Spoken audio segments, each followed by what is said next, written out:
Step on up, grab a chair, take a load off your feet. There's whiskey on the table and stories to repeat. We're talking about the hustle, the grind, and what we'll find in the heart of second chances where treasures bind. Welcome everyone to the video. Welcome to the channel. I know this is going to be late, come out late on Saturday because I'm filming this on Saturday. I kept getting interrupted yesterday and I rewatched the video last night and I just didn't really like it. I kept getting interrupted, too many cuts, pauses. You know, I would lose where I'm at. I have an outline of things. So I was losing like where I was at on the outline, and I was like, I just didn't like it. So I was like, I'll just reshoot it. But today was a busy day. So I'm kind of shooting this in between. So my daughter had, I believe I mentioned this, my daughter had a band competition earlier, and then we're going to watch the Thunderbolts later today. So kind of right in that in-between area where we get to rest a little bit. And band performances, like, you know, I'm used to, like, you know, when I would go to concerts and stuff, it'd be in the evening, right? It's not just like not just like rock concerts, anything like that, but just any type of concert event or anything like that. Typically, there's in the evening. I'm not used to this early morning concert band activities and stuff that they do. And typically, their concerts and stuff are in the evenings. And but this one was a national competition, so I guess you have them in the morning. So they took home the silver. It was they had what do they call it? I was like, why do they use that word? It sounds very, to me, I was telling my wife, it sounds very European, but it's actually, you know, if you know John Wick, then you know the agenticator. It's like, we have our agenticators here. I'm like, why is it so like official? I mean, but granted, it was, you know, it was a competition. So I was like, but you can't call them judges. It's European to me. Why would you use that word? But oh well, whatever.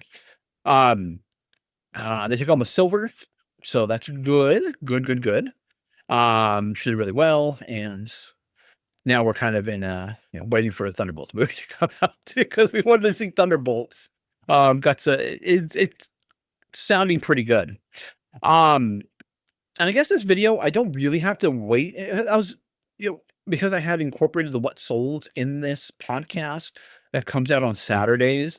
And I wanted to try to get as many cool, unique, interesting What Sold pieces into this video. So I would wait till, you know, till Friday to actually do the filming to see if anything else cool, unique, or anything that I wanted to feature would sell. And, but since I'm breaking those up during the week, I don't really have to wait for that. But I did want to wait until the jobs report came out to kind of discuss that in, you know, with the stock market news and all that, to see if anything interesting came out with that. And so we're going to talk about stock market, and we're going to talk about it's something that I really wasn't really going to bring up, but I've been watching live auctions on the district, and not just the you say district, but not many people know exactly what that means. But it's like websites that are built upon district, which are your Knickknacks, your Dibdit, your Stacked Golf, your Craigslist Hunter. I'm looking at a few here because I pulled it up just for this video to see the different names here. Overgrown Oasis, you know, there's all kinds of them nowadays. So I want to address what I've seen is concerning. It's not necessarily wrong or right, kind of a gray area. Just like vagueness, which we'll discuss in this video as well too. A lot of vague advice, you know, going on, why I think it's vague, and then maybe then I'll discuss it, and then I will go into what I think you should be doing to be successful, how to be successful based on my experience in reselling, focus primarily on reselling on this channel. So but I did already crack this open. This wasn't brand new, so I discussed this last week. I was going to break out the Rare Breed Rye Edition. This was already brand new. I did open it last night when I did my show. that I scrapped. So let's go into the tasting notes on this one here. I'm just looking at, oh, my tablet here just like flashed and disappeared. I really like the wood cork top on this thing here. It's really, really cool. Yeah, it was really good. I'll tell you this right now. I remember this was so good. Rare breed rye, wild turkey wild turkey rare breed rye whiskey. So you can call it rye if it has at least 51% rye in the mash bill. What's the mash bill? It's all the grains that go into the making of this spirit of this whiskey. So it's going to pour. There's not really much details on it. On the label, there's nothing really on the back as far as to tell me what else is in this. I know it's not 100% rye because it would say 100% rye on it if it is. So there's other grains that go into it, like corn, wheat, barley, primarily. Those are your primary ones. I just pour there. It is the weekend. It is Saturday for me. I already said that earlier. As a rye I do tend to like a lot of rye because a lot of rye is spicy seasoning. Not like spicy as in like jalapeno spice or like like, oh man, like when you enjoy a good Mexican food. I've had a lot of Mexican. We grew up Mexican.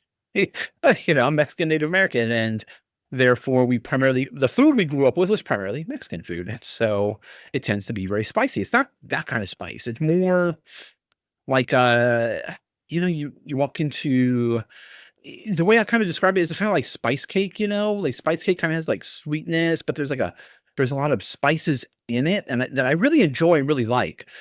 Spice cake is one of my favorites in the world of cakes.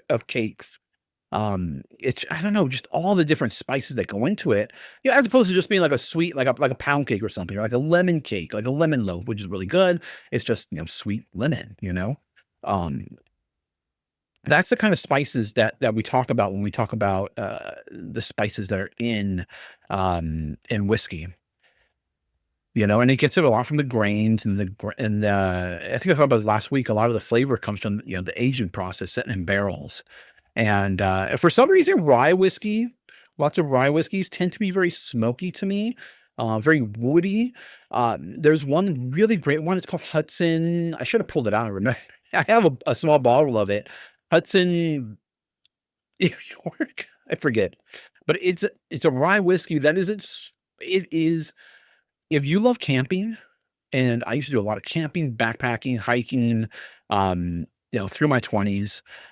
I mean, it's just, I loved camping, the campfire, and this is just camping all rolled up into a bottle. It is such an experience when you're having this. I'm pretty sure it's Hudson whiskey. If you're interested in it, let me know. Drop a comment down below, and I'll respond to it. I'll look at the bottle and respond to it if you're interested. But it is literally camping in a bottle. It's an amazing, amazing whiskey. Not one of my favorites, it is up there, yes, but it's not like in my top 3. This one, so a lot of ryes tend to do that for me. Give me that, take me back to those times when I was camping, hanging out with friends, enjoying, just great, trips. But with this one here, I get that same experience. The smell, right on the nose. There's sweetness, there's smoke, there's wood. Yeah, this is a good one. This is a really good one. So, mhm. It's hot. It's a barrel proof. 112 proof, a little over 112 proof. So you got 50, and it's in there 56.1% alcohol. So it's gonna be hot. And the heat on here, when when it's in your mouth, to me, the way I describe it is like pop rocks. It just like just all kinds of like just you feel it all over your mouth, just tingling. And that's kind of, and I've experienced that with other hot bourbons, but it's not very common. Um to me at least. But with this one here, for some reason, I just feel that tingling just all around, just like Pop Rocks. Like if you just put a load of Pop Rocks in your mouth, that's what I get. Mhm. That is really good. There's a good sweetness to it. More like a sour sweet, like sour sweet candy. Um, that's in this. There's a sourness to it, but it's not like a bad sourness. It's more like a sour candy. And then you got the wood, but the smoke, everything just is incredibly good. And with whiskey, yeah, there's a lot in the flavor. And of course, it's got to taste good in order for me to like it. But for me, it's really, really the experience of it, enjoying it. Which is why, when I talk about like the Jack Daniel, it's good. It's a whiskey. It tastes like whiskey, but I get no, it doesn't like get me, it doesn't get my, my mind going. It doesn't really take me anywhere. It's just kind of just whiskey, right? It's just whiskey to me. It's not, it's not taking me on an experience, on a journey with it. And that's what I enjoy. That's what I really, really like about whiskey. Um, I just get so many. It's weird. It's very weird. It just triggers memories when I'm sipping it and drinking it.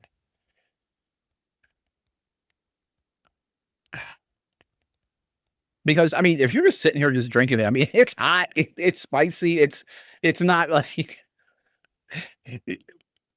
most would not consider this just an enjoyable sit back and kind of just relax. But because it's affecting me that way, it's an enjoyable experience. It really is. And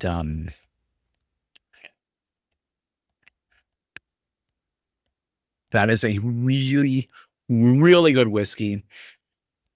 And again, in my opinion, I mean, just on its own, it's really incredibly good. I don't think it needs any water or anything like that. It doesn't need ice or anything. The way it is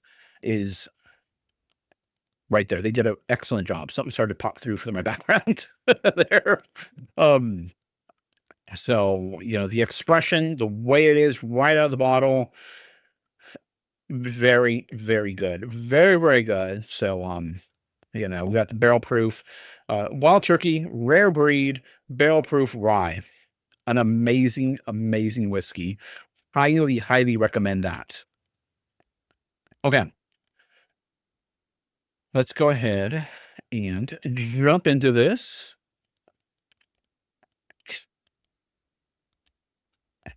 And this, I saw some comments pop up in my video here on my older videos. All right. So let's talk stock market first really quick. Because the stock market and then addressing auctions will be, the faster part. But I just realized this was upside down. Like looking at my notes, I'm like, they're upside down. The stock market. So the jobs report came out and it was fairly positive news. And, so, and then earnings were coming out for a lot of companies this week. It's been over the last few weeks now. And everything's looking good. A lot of tech companies beat. If you're interested in eBay beat and when we talk about beat, there are people that are down in the weeds, people that are down in the numbers. They're analyzing everything, all the numbers that are coming out from these companies. They're looking at past history. They're analyzing things, and they're coming up with these estimates as to where companies should be when they start to report their earnings. And those estimates are fairly accurate. And so when the actual numbers come out, if a company doesn't hit that estimate, typically they will do bad. The market will respond by selling their stock. But, oh man, what happened to this company? Is there something there that we didn't catch? Is there something there that the analysts didn't see? Or there's something else going on? So they're like, the first instinct is sell. And generally, if they meet expectations, things will be okay. Great, they hit it. Excellent. If they beat expectations, then it's like, wow, they did above and beyond, right? And the companies go up if they beat. It shows that they're healthy. And then they kind of give guidance, for the future, like what to expect in the next quarter. And for the most part, usually, like especially as of late, They'll say, "Oh, we're facing a lot of headwinds. You're going to hear headwinds a lot." They tend to give a little bit more of a negative outlook. And the reason why I think it's psychology 101. It's, you know, plan for the worst and then anything better than that is great. So I think that's really, really why they do it. They don't want to be overjoyous, because then if they don't get an overjoyous quarter, then it looks bad, right? So, aim low, and then anything above that is amazing. And then you go above and beyond that, it's even more amazing. So I think that's why they do that. So I don't really pay attention to guidance too much. I just like, okay, guidance, yeah, whatever. Yeah, okay. Yeah. So I think one thing I was kind of curious, and it's not out of the ordinary, but generally people like to hear guidance of any kind, really. And Snapchat gave no guidance, which was kind of odd. And at least give something. You can be very vague if you want. You can leave it very vague. Just say headwinds. We're facing headwinds. That's it. Just leave it as vague as possible. But everything's looking good. eBay's looking good, which is good, from my perspective, because I use their platform. I'm a seller on their platform, and I want the company to be successful, so that way I can be successful, right? Because they're making money because we're selling items on there. I know some people feel like, eBay's not showing my listings. I'm not getting any sales. I got to do this to make sales. I got to promote, do that. So in the grand scheme of things, if eBay is making money, that means the people they're selling on there are making money. But the outlook looks good. Still a lot of people talk. I still hear a lot of recession talk out there. And one of the things with, our economy, many economies, is recession will always be on the horizon. There will always be a recession. It'll always be right around the corner. Hopefully we don't reach a depression, but recessions are, necessary. And a lot of people keep talking about, a lot of people, we're in a recession, we passed the recession, we're at the bottom of the recession, we're at the top of the recession, we're in the middle, we're still coming recession. And I think they still talk about it. And then if there is a recession, they're like, well, I did mention we're going to be in a recession, but the truth of the matter is that a recession will happen no matter what. You could say, I see a recession in the future. Well, yes, there will be a recession in the future. There's no way around it. There will be. It will be here. It will be, and you can't avoid it. You can't avoid it. Unfortunately, you can't avoid it. It's a correction. And usually things get a little too, it's just like if you're gardening, right? You pull weeds, you're going to prune the hedges, you're going to, for hopefully a stronger plant in the future, right? Same thing, same concept here. So unfortunately, some things need to be pruned when it comes to the economy, stock market, and all that. And hopefully for a stronger at the end, right? Stronger end result. So, don't worry about recession talk. Yeah, I don't worry about it at all. It's not, it is going to be on the horizon. It's going to come, it's going to go. And then we move on from that. I would be worried about a depression. That's what I would be worried about. If people start talking about depression, then I'm incredibly worried, because that technically should not happen. And there are a lot of checks and balances. There's a lot going on to prevent that from ever happening again. Just like inflation. There's a lot of tools to use against inflation. The inflation was caused by the, in part because of the pandemic. You started injecting money, you lowered interest rates, and those all contributed to just crazy inflation. When everybody has more money, prices start to go up because people are able to spend a lot more. So, I think that is now under control. People are still talking about inflation. And one thing about inflation is we need a steady inflation. You don't want to see negative inflation. You don't want to have, there are instances where like eggs this year, we saw, there was a supply crunch in eggs. and we saw eggs suddenly shoot up. That was an abnormality. That was because of bird flu. Because of bird flu. We're losing chickens, so therefore we're losing eggs. So once that has passed, then everything will start to develop an equilibrium again. Prices will fall back down to where they should be. But there should be a slow, steady, um, inflation should be slow and steady. If there's a spike in inflation, there's a problem. There's a problem with the system. Why does inflation grow? Because there's a lot of people. People keep growing. There's too many people. There may be too many people. If you talk to some people, there's too many people. If you talk to other people, it's just, it's normal, And so, the fact that we reproduce creates inflation. Okay. So, there needs to be more money to go around. Whenever there's a new body, my son, he's working right now, generating money for himself. And so that money needs to come from somewhere, right?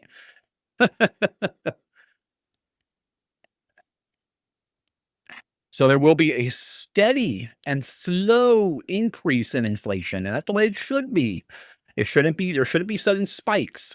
If there is a sudden spike in inflation, then it's something's odd. Something weird is happening to cause that.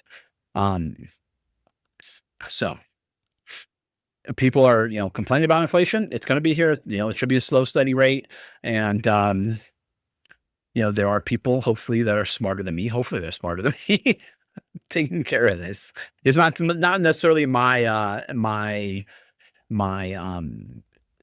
not really an expert in it. So don't, where I am an expert in, is like computer stuff, science, stuff like that. But I do pay attention to it and I do watch things and, I have an opinion. The other thing too, regarding the stock market as well too, a great barometer for the stock market, when you're looking at indexes. So you look at the Dow Jones, you look at the Dow Jones is down, da, da, da, da, or Dow Jones is up, da, da, da, da. Just be aware the Dow Jones index only tracks 30 companies. That's it. They only track 30 companies. There's a lot of companies on the stock exchange that you can buy stock in.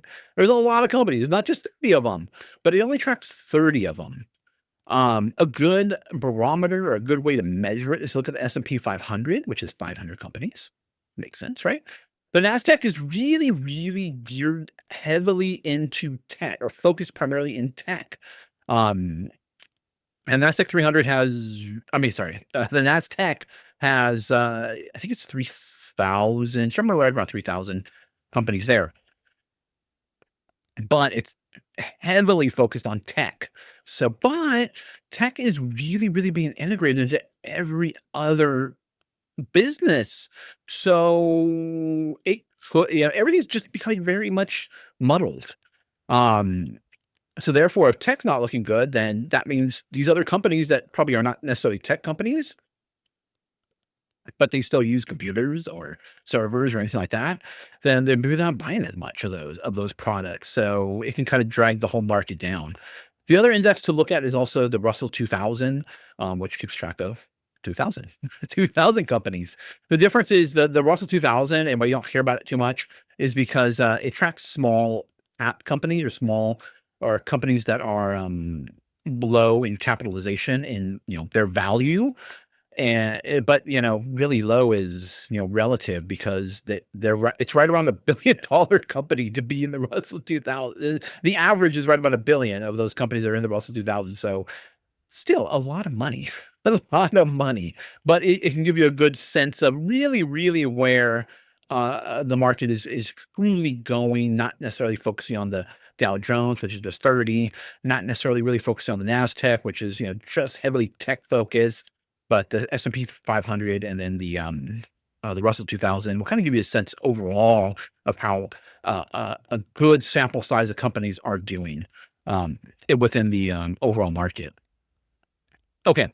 Then the next thing is I have some notes on my phone. I have my primary notes on my tablet here. Let me see. And then see more interruptions. More interruptions are coming in today as well, too. I gotta just, what I gotta do? It's gonna silence the interruptions here. Um, okay. So regarding live auctions and everything too as well, one thing you need to realize in reselling, not just necessarily live auctions, a lot of people that are here on YouTube are giving advice and they've only started within the last few years. Okay. Which isn't bad. It's not a bad thing because you can really get a sense of what it takes to start something, especially if they're, continuing to grow, and you can learn from their mistakes. You can learn from, things that they're doing that are positive and or negative as well too.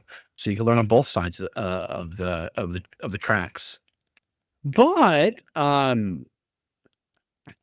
a lot of them are jumping into a new platform called the District app, and District is it's described a lot like a shopping mall, and then there's different little businesses on top of that. But more or less, think of District like a Shopify or basically just like the World Wide Web. I know that term isn't thrown around that much, or those those words aren't really thrown around too much. But think of District as the internet, and then you have all these other websites on the internet. Um, and those websites, like I said earlier, like now some of the largest ones like Knick-Knack, Did, Craigslist, Hunter one. First Class Traders is another one as well too on there. And well, I haven't purchased anything on there myself. I do monitor things, keep an eye on things. And I've been watching a lot of their live shows, a lot of their live auctions, which Whatnot does the same exact thing. But I don't really see it as necessarily a problem on Whatnot. Whatnot has its own problems, which they need to work out. But this is something that I see more on District, and I actually hear people talk about it. They don't come out and say it, but from what they're saying, I know what's going on.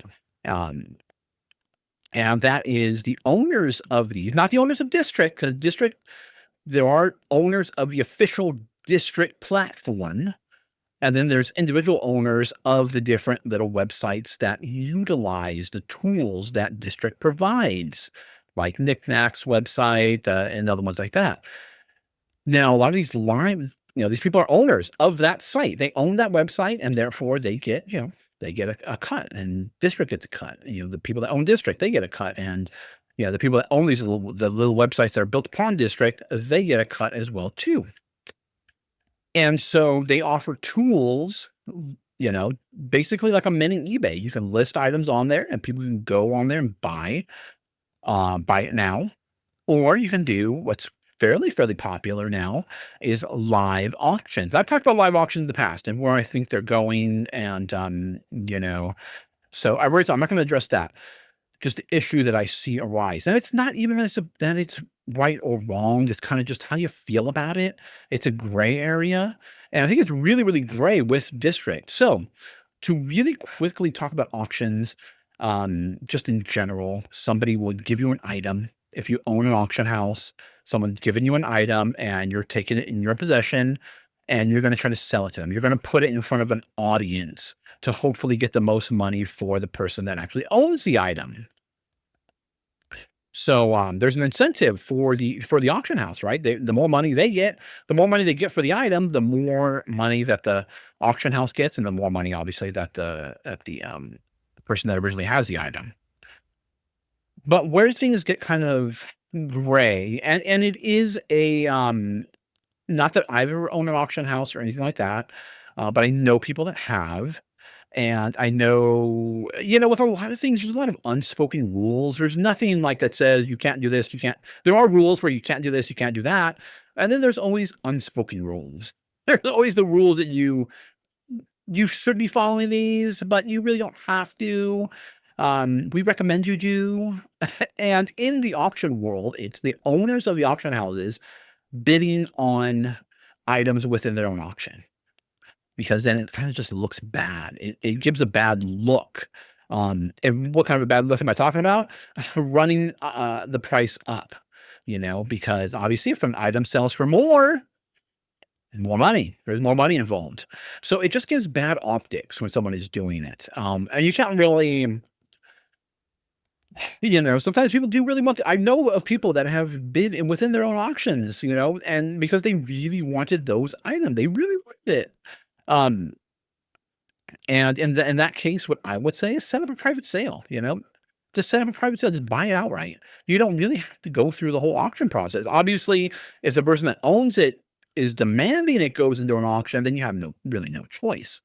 Um, yeah, but bidding on an item on an auction website, in person, whatever, is something that is frowned upon in the industry. And I see it happening a lot on District. Someone's alarm was just going off. um, I see it happening a lot. And it's not that anybody's trying to necessarily hide it. They're saying they're buying stuff on their own. I've been on this and I've got this for so-and-so price. Okay, great. But what really prompted me to even bring this up here is I was watching an auction on an item, and the price was run up far beyond what it typically should be selling for. And I'm like, wow, that really, really took off. And it could be the fact that they just wanted the item. I don't really think there's anything malicious going on. I'm in my opinion, is nothing malicious was going on. I believe that these people really wanted it and they were committed at a certain price. But because I do have quite a bit of insider knowledge and I'm always looking stuff up, I'm always, monitoring different markets, seeing what prices are going for here, there. I kind of have a good sense of what items should be selling for and what they shouldn't be selling for. And with this particular item, the data was pretty clear that, the item was, that I went for above market, above what the market would dictate. But live auctions can be, I know because I've done this before. Live auctions, you get the heat of live auction and you really want the item. And then you tend to set a price target in your head, like, hey, I'm going to pay this much. And then hopefully it doesn't go above that. But sometimes then you start like, oh man, it gets to $100. And you're like, you know what? I can stretch it. I can do another $5 more.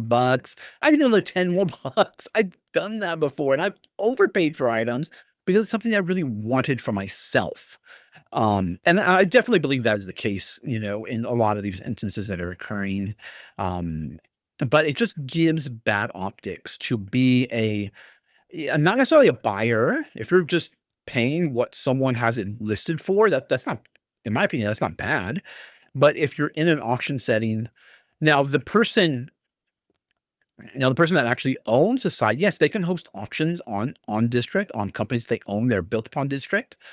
But the cool thing about District, the really, really cool thing about District is they can bring on other sellers into their company to sell and take advantage of their audience. That's what's really great about District, and what I really like about District is you get the advantage of an audience, and that's what auction houses are, right?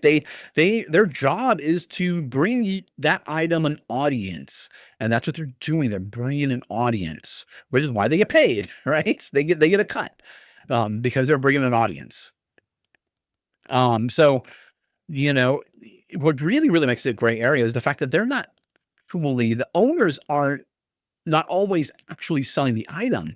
Sometimes it's somebody that is that they've allowed to sell on their platform and make money on their platform. They allow them to come in and do live auctions. So the reality is it's not necessarily the owner of the auction conducting the auction. But there's still an incentive for those items to go higher. So there's still an incentive there. And when that incentive is there, it creates bad optics. It creates a situation where someone looking at it can be like, oh, that person just ran me up and, they're the owner of this thing. And so it just gives a bad look. And in my opinion, I don't like that. I prefer them to stay out of it, basically. Stay out of any live auctions, any auctions in general. Just stay out of the auctions. If you own it, it's happening on your website, stay out of the auctions. You buy it now, no big deal. If you're just going to buy it outright, or if you really want it, like I said earlier, set up a side deal, set up a sale, a separate sale from the auction and just buy it outright if that's something you really, really want. Don't join in in the bidding. That's my opinion. Again, it's a gray area. It's neither right nor wrong. So anybody else everybody else has a complete right to feel however they wish to on the subject. But I just wanted to bring that up and bring that to the light so you can be a more informed buyer and or seller for that matter. Okay. Okay, now on to vagueness. All the information, there's a lot of vagueness out there, a lot of vagueness in the world. And they're primarily focused on reselling stuff, reselling channels, reselling, people that offer reselling advice. And there's a lot out there, a lot of fluff and information, and the fluff is like, is the stuff that's like, it's like, it's okay information. It's not bad. It's really good information. It's actually not good information. It's actually wrong information. That's kind of right. So there's so much of it out there. There's so much to have to, cut through that it can be difficult for people just trying to start to determine what's right or wrong to do. And my recommendation, look at as many as you can. Get as many opinions as you possibly can. There'll be some people that you will be able to connect with really well, and some people you won't. It's just human nature. But hopefully they're giving you the appropriate information to be able to be successful at this, especially if that's what your goal is to be successful at this. But what a lot of people do, and what I watch, and the reason why I'm bringing it up is because what a lot of people do is they want to remain in the fog of vagueness, and they always give like, this works for me, but it might not work for you. They give the, it's neither right nor wrong. They kind of hover in the gray area. Like I was mentioning earlier, they kind of just hover there. They say, you can do this, or you can do this, or you can do this. Or, I can find these types of items here, but you need to find what you need to find items that work in your area. So I'm not really nailing it down. Not really giving you, actionable advice. They're kind of like, okay, I just feel very vague about things. Oh yeah, and why do I think a lot of people do that? I think a lot of people just don't know the truth. A lot of people are just, I think what happens with a lot of people is, first and foremost, many started just a few years ago. Many that have a voice on a large voice or a large following on social media just started a few years ago. And some of them have also come into really big scores from time to time. It does happen. And all of a sudden they're an expert because they happen to get lucky. We'll talk a little bit about lucky, as we move on here. So they don't really necessarily know all the details. They don't really know all the nuances that are here that go into reselling, into e-commerce, e-commerce. They just kind of like, oh man, I just have all these great items. I just bought a locker and I got all these amazing items in here, but there is actually a skill to finding amazing items, and to find amazing lockers all the time. There's a skill set to it. It's not just luck. And then, so big score, just to really address like big scores, when people find big scores, and I mentioned this before, it's like, hitting a home run. Home runs are great. They're amazing. And I'm describing it as home runs all the time. I got a home run here. But home runs are very unpredictable. I know with some players in baseball, it may not be as, it might be more predictable than others. But nonetheless, what really wins games is the teams that can score runs, manufacture runs, play small ball, as they say. One reason why bunting is such a tool that a lot of players need to have, a lot of teams need to have. You gotta have a really good bunter on your team. What does bunting do? It advances the runners. It's not like a home run. No one's like getting up and cheering, because they bunted. They're cheering because they got runners to move. Or maybe scored, but everybody gets out of their seats for a home run, right? But the bunt, is a way to help advanced runners to hopefully get them in scoring position. And really successful teams, understand how to move players along and get them in scoring positions. Getting those singles, those doubles, those are really, really what helps you to win games. You can't really necessarily rely on home runs. Yes, they are going to happen. There are going to be those times at the end of the game where it's, tied 1-1, and then someone just, at the end of the game, you get a walk-off home run. Those are going to happen from time to time, but you can't rely upon it all the time. Most home run hitters strike out. And I've addressed that before in a previous video. So suddenly, they'll get a big home run, and then what will happen is all of a sudden they become experts. All of a sudden they're like, "Oh man, I got this great stuff. I'm making a bunch of money. I got a bunch, they're easy listers. We're shipping them out. We're rolling, and this is what you got to do to be successful." And it's just a bunch of vagueness, just a bunch of fluff, a bunch of fog. They're not really clear. There's not really a clear a path, a clear way to be successful, other than trying to get lucky. There's lucky again.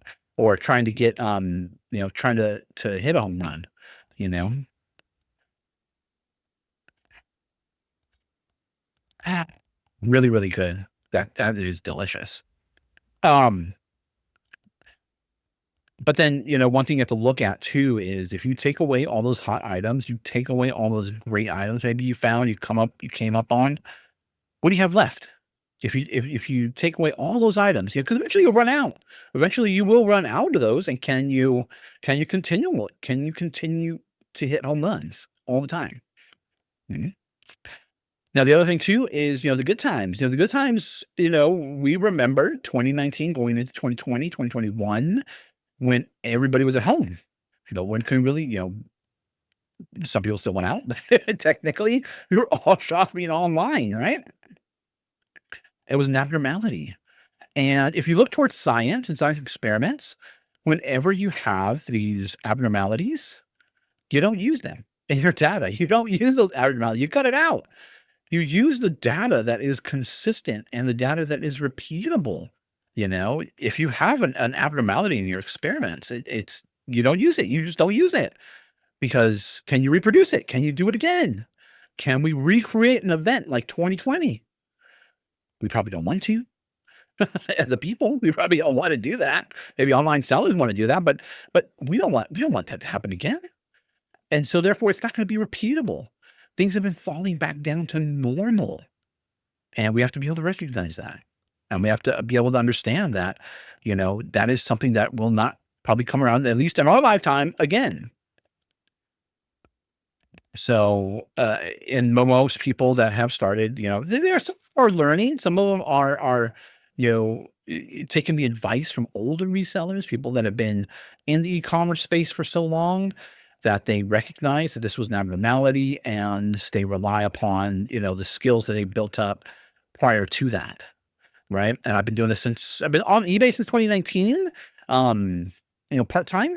Part-time, of course, since 2019, started full-time, right around about when everybody else started doing it, right? I was like, "Hey, it really, really was, the decision for me was made because of, my job. I was in healthcare, and things really, really changed, during the pandemic, and as it started to come to an end.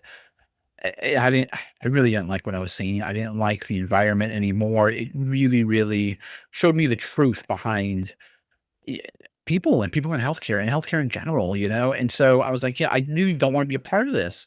And I've been doing this part-time for so long. I'd always watched YouTube, and, I saw people all of a sudden lately turning on their cameras, going shopping, going to thrift stores, going to flea markets. That's what I was doing. So I was like, I'll start to do that now. Start to flip on my camera. I really gotta, change the way I was sourcing, so that way I can get more inventory to go from $1,000 a month to like $1,000 a week or more and more. It's got to be more. Always got to grow. We always want to grow around here. Um, so I've been well aware uh, of how things go, how things need to be done. I was in the pandemic, and during the pandemic, one of the skill sets that you develop over time is being able to identify when, you know, a category or a trend or something starts to pop off, and you're like, oh man, we got to get in that. And the pandemic was like collectibles started taking off, and I started selling all my collectibles off. I got away from all my in-box carded items, brand new unpunched items. I got away from it all. I was like, they're just sitting in bins. This is the time to sell. This is peak of, how this is where I'm going to get the maximum amount of money for these items is right now at this time. And so I might as well just sell it off now because really I'm collecting all kinds of stuff. I'm collecting more loose stuff, right? Like my Voltron Lego set here. Yeah, I want it out and about. I want to be able to display it, create dioramas. I want to be able to, be creative with it. I just don't want it to sit in a box, and then what? Like I used to put them up on the wall and they just collect dust up on the wall. And then I change them out, put them all in bins. They're just sitting in bins all the time. I want to be able to display things, set up scenes and all that. So that's what I kind of moved towards. So being able to identify situations when you can, get the most out of items, and I've been doing this so long that I can see that. I can foresee those times.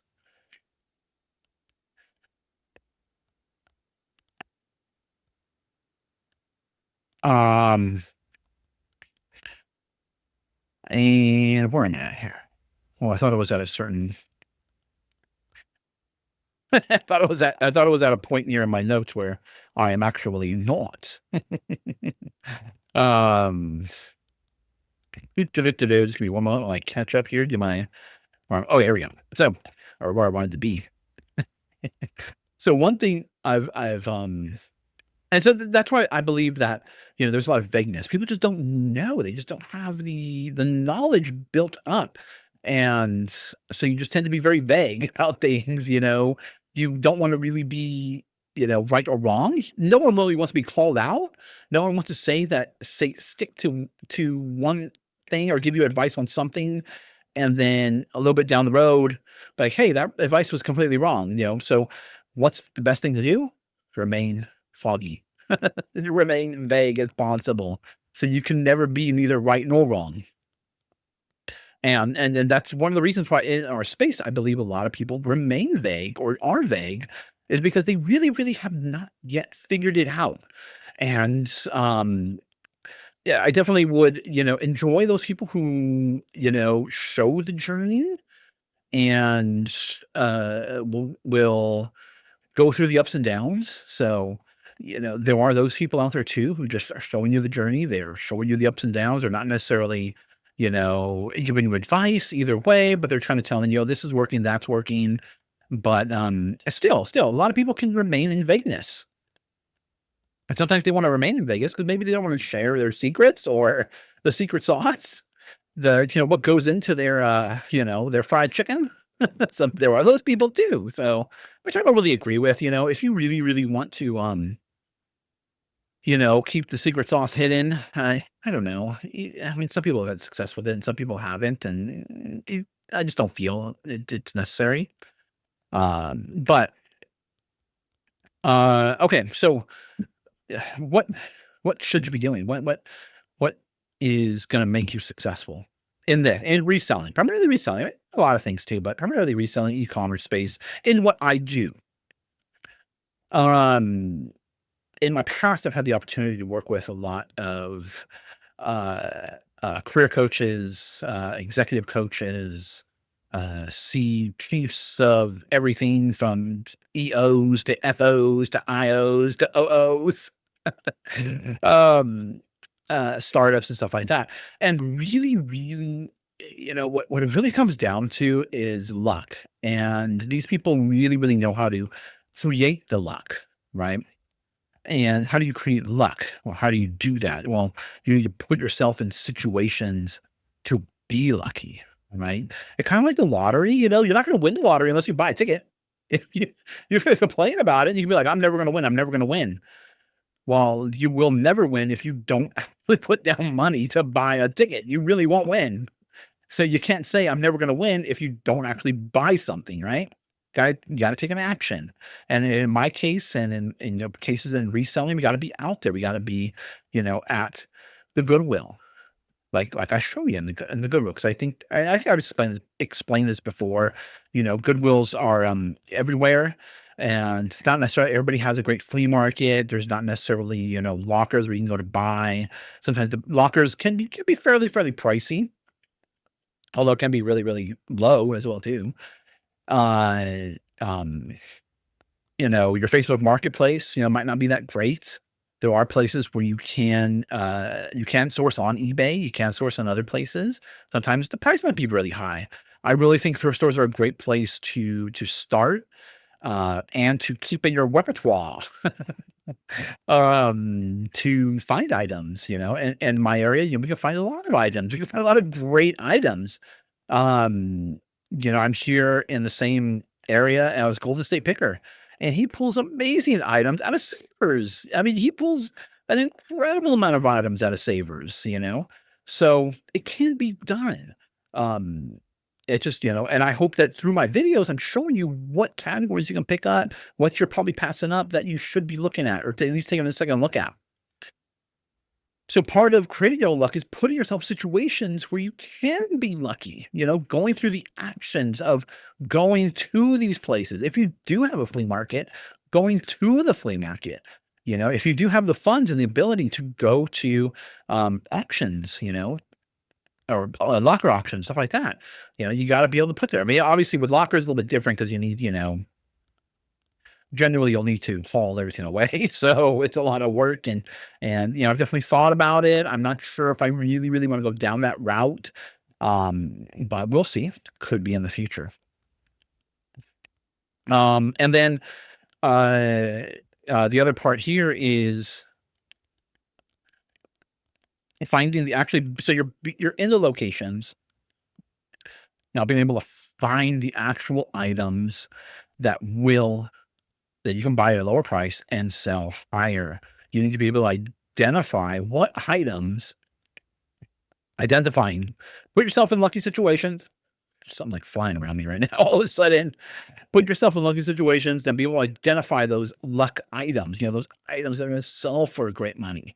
And in my opinion, anything that's profitable is lucky, right? Anything that I can sell on eBay for profit is lucky to me. And sometimes we get really lucky. In a video that will come out, not this coming week, but probably the Monday after this week, I picked up a computer worth $400. And so I was at Goodwill, and it was in a bin, and it was in a bin that I didn't look at the bin right off the bat. I kind of scanned it really quick, and I went off to the shelves. There were a lot of people hanging around the bins, which there typically are. When bins come rolling out, people start rushing to them. And there were 4 or 5 people just hovering around this bin the whole damn time, going through everything. Did I just okay, anyway. There were a bunch of people just going through the bin and pulling items out, checking items, looking items up, and they're going through it the whole time. They're like, I'm not going to go through that mess right now. I'm pretty sure I'll find some great stuff on the shelves, which I did find some stuff on the shelves. But by the time I actually got to the bin, at least 3/4 of it, if not more, had already been peeled off the top. I don't know what everybody else got out of there because I really wasn't paying attention. But when I got there was a $400 computer sitting there. How do we identify these items? Knowledge. And nowadays it's even easier with eBay.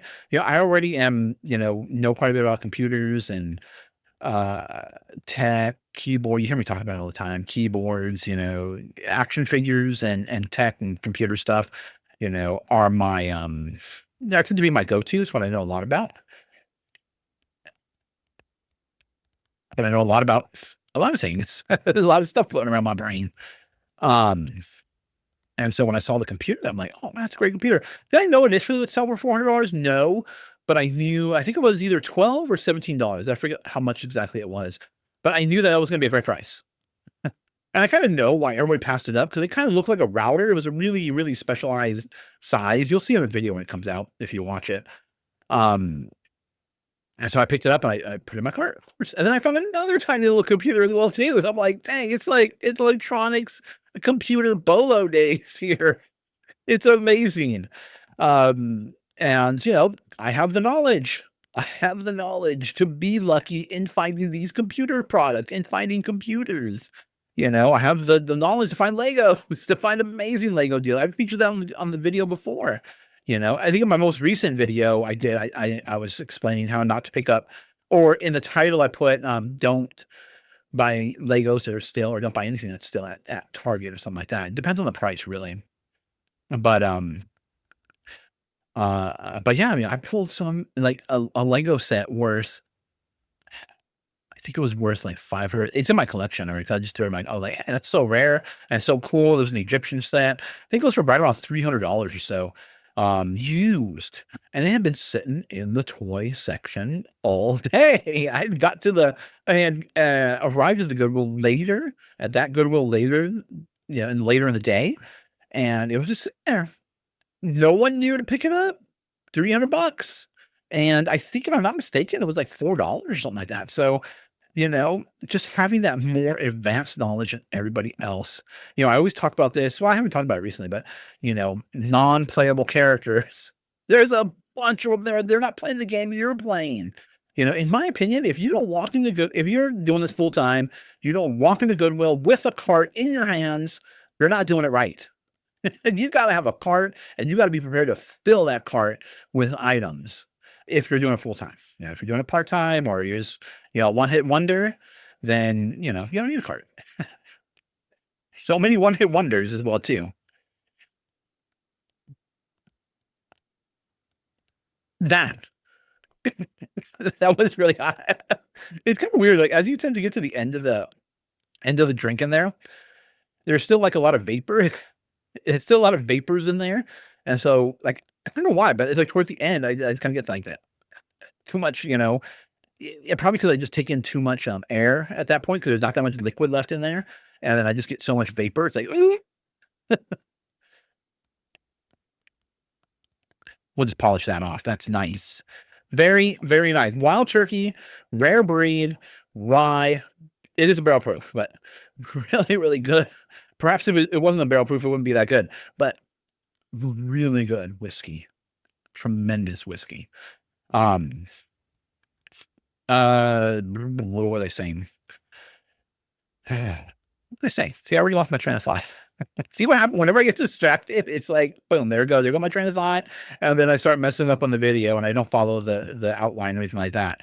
Okay, but that's what goes into it. That's what goes into being lucky, to finding these items. Obviously, there's dumb luck, and dumb luck, I would say, like finding $20 on a shelf on the floor. I found $80, I think, one time. There was an item at Savers. It was like a controller. It was in a box. I bought it, and I opened it up, and inside of there was a note with $80 in it. Like, that's just dumb luck. That's not recreatable. It's not repeatable, really. I remember one time there was a jacket. So, there was a Goodwill manager, really cool guy, and a lot of resellers. He knew we're all reselling stuff. He knew we were all there. And, on one specific day, he would really, he would bring out all kinds of stuff, like all kinds, because he knew resellers were coming in. He knew resellers were coming in that morning. So he would try to have everything out there. And there was one person that, a lot of clothing people, there's some clothing people there. There was a jacket with $700 in the pot. They actually turned it down. They were like, yeah, we're gonna pass it up. And so while the manager was getting ready to hang it up on the rack and all that, he was going through the pockets, and 700. Like, dang, if you would have just bought that, that would have been yours. But yeah, there are situations where it's just dumb luck, fall in your lap luck. That does happen.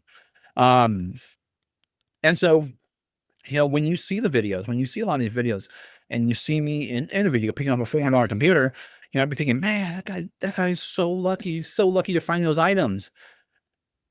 But it's not. It really isn't. It's this whole process that gets me these types of items. You can only see a small snapshot on I can't show you my 20 years of experience, but I can at least try to help everybody. And that's what I'm trying to do with my thrifting videos. you know, that's why I try to put as much, not just talking videos, but putting the action. I believe, the action is the best way to learn, going through the action, going through the motion. Everybody can talk, talk, talk, talk, talk, but if you're not going through the actual motions, I personally don't think that is a great way to learn or teach people.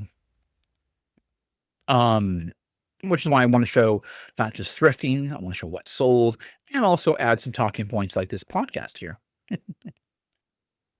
Um, so showing you what items I'm picking up and why I'm picking them up is because of all this whole process, and it's taken over 20 years and I'm still going. I'm still learning, never stop learning. The people that say, that they don't need to learn anymore, then I want to listen to those people at all. We got to keep learning. And, I've joined many groups where, with the hope of learning and being among like-minded people. And I'll tell you, a lot of the groups out there, even paid groups, it's all the same stuff, a lot of drama, a lot of, I find a lot of people that are just lost and not really so much help, more drama than anything, surprisingly. And I don't know. There are some good groups. I'm part of some good groups as well too. Some fun groups, some groups that are just fun, and that's how I take it. It's just fun, good times. And then there's some groups that I'm aware of that are more better at helping and helping to identify items, helping to with the business aspect of things and like that. But I'll move away from there. Another great, a good metaphor, and that's probably what I'll end everything with here, end the video with, is a great metaphor in science. I tend to lean towards science. I tend to lean towards like particle physics, quantum physics, because something I like, I enjoy studying it. I did study it in college, along with computer engineering as well too. But I continue, to enjoy studying it. I listen to lectures on it a lot. And I enjoy also, and I think that's one of the things about why I really enjoy history, very, very early history, like the beginnings of things. And because I always like to go back to the basics. So I would like to go, as simple as possible. And one of the things about quantum, and what a lot of people get mistaken about quantum physics, is I think it's just small. Well, it doesn't necessarily mean small, but you're quantifying something, you're dividing something, so you can't divide it anymore. And technically, that tends to mean things are very small. So, but either way, so in science, there's a particle called a neutrino, and I had to look this up because I was confused if it's 100 billion or 100 trillion. I always forget what number it is. Nonetheless, it's a big number. But it's 100 trillion according to, I also saw another article that said 400 billion. But nonetheless, it's a lot. It's a lot of particles. We'll go with 100 trillion because that was the Smithsonian.org. 100 trillion neutrinos pass through our body every single second. It's one of the most abundant particles in the universe. And they're zipping around. And physicists, but like all scientists, they want to know how these things work. What are these things? We got to detect it first. We got to see what it is first, right? And so they go to great lengths to try to, find these things. And one of the biggest problems with neutrinos is that, first of all, they have almost no mass. They do have some mass, but there's almost no mass. And also, too, they're zipping around close to the speed of light. So we're going pretty fast there. Then not only that, but they interact with the weak force. Now, don't think that the weak force is weak. It's only weak because the strong force is stronger. Right? All these, unique names that we call things, right? Strong force, weak force, spookiness, as Einstein would call it. But they're zipping around, billions, trillions, they're zipping around every single second, passing through you. And so, and they're incredibly hard to detect. And scientists have, have had a tough time trying to detect these things, trying to catch their interactions with other things. They pretty much pass through us most of the time harmlessly. Occasionally they'll run into something, occasionally, but it's not very frequent. And so scientists are like, you know what? They're not going to give up. They're not going to be like, shoot, we got like 500 trillion passing through every 5 seconds, and we can't catch it. Oh well, let's just give up. Let's just call it. We're never going to do this. They don't do that. They build a bigger net. So they have a thing. I was just doing a little bit of research for the video really quick because I had to get this number down because it's kind of mind-boggling. So they created this thing called an ice cube, and what it is, it's in the Arctic. It's basically under the Arctic ice, and they have a bunch of monitoring devices, to monitor the ice and look for these interactions when neutrinos are passing through. Basically, looking for them to slam into something. And so they're zipping through the ice, and they have these sensors, and they cover 1 cubic kilometer of ice. Now you might think 1 cubic kilometer doesn't really sound that big. Let's translate that to gallons for us here in the United States. I won't translate it to metric. I'll do gallons because I live in the United States. And let's translate it to gallons. That comes out to, are you ready for this? 264,172,051,562 gallons. Actually a 0.5 at the end, but I just left that off. Gallons is what that translates to. Now you get a sense of what it takes to detect neutrinos. And not only that, so you can only imagine if there are 100 trillion passing through us every second, how many are passing through that much ice every single second? And what do they get? In a year, they only get 100,000 hits. About 100,000 hits is what it said specifically. About 100,000 hits. That's a fraction when compared to a trillion. It's great, 100 trillion. So they are catching them, but you look to see what it takes to catch it. So,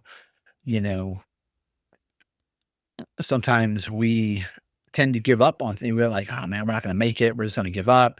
Sometimes all you need to do, cast a bigger net. What does that mean? Going to more Goodwills, maybe switching gears and going to flea markets, maybe switching gears, going to online auctions or stuff like that, driving a little bit further. Everybody faces limitations in this world. And if we really, truly want to, we can overcome them. There's many examples of people overcoming, obstacles and everything like that. Some people, you may see people, you'd be like, oh man, you guys are so lucky, to be finding these things, but it's a process.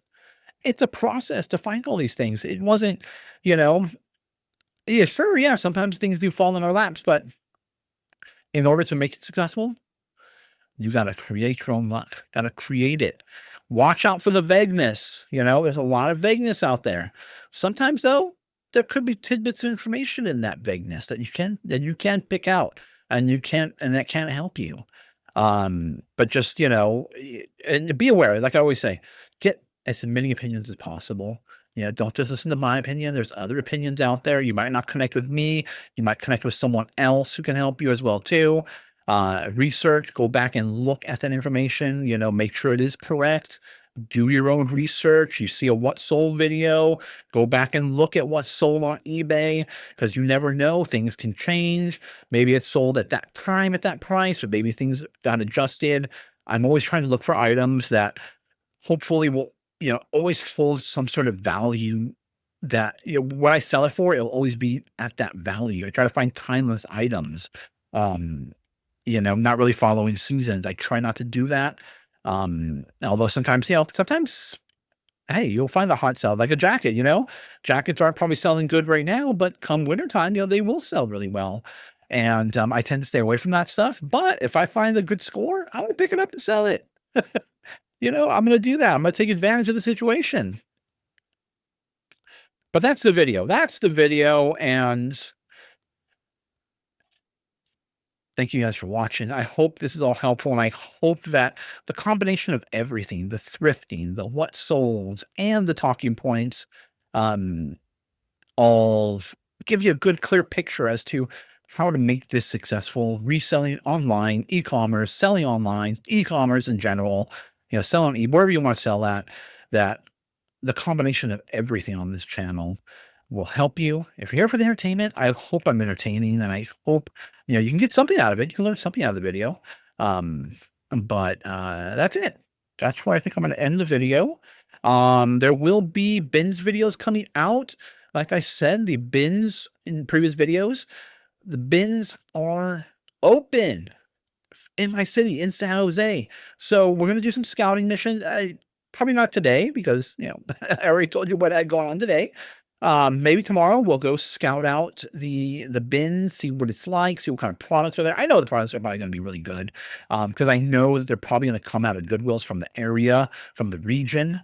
And a lot of the stuff is good, even though I passed up a lot of it. I passed up a lot of it because of price. And perhaps I don't know what the pricing is yet. I'm gonna have no one's posted anything about the pricing or anything like that yet. Although I was seeing a lot of people posting in anticipation of going. But we'll see. We'll see. We'll get out there. I'm gonna try to do at least one video a week from the bins. I probably won't be able to, just because the bins tend to be a lot of volume. You get a lot of stuff. You tend to get a lot of more what we call bread and butter. And what I'm anticipating is a lot of 10, between 10, 20, 30. Kind of above that, it gets kind of difficult. Usually it's been weeded out at that point, but 10, 20, 30. So maybe a little bit below 10, depending on what it is, depending on the weight of the item and all that. My standards will go lower. Looks a little better if the price is cheaper. But we'll see. I will post, probably just do like a post, like a community post. When I see the pricing, I'll post it on there if you're interested in that. And at least 1 week from the bins, hopefully going forward. I'm thinking Fridays to have that video out. Otherwise, that's the end. Thanks for watching. Have a great weekend. Go watch Thunderbolts. It sounded like a pretty good movie. And Wild Turkey, rare breed. Amazing, amazing. Hey, you've made it to the end. Thank you guys for watching. If you enjoyed this content, please like the video by hitting the thumbs up. Subscribe to the channel by hitting my little round icon down below. It really does help us out here. Also, you'll find a couple of selections. You'll see a playlist of videos to watch and my most recent video that I did upload.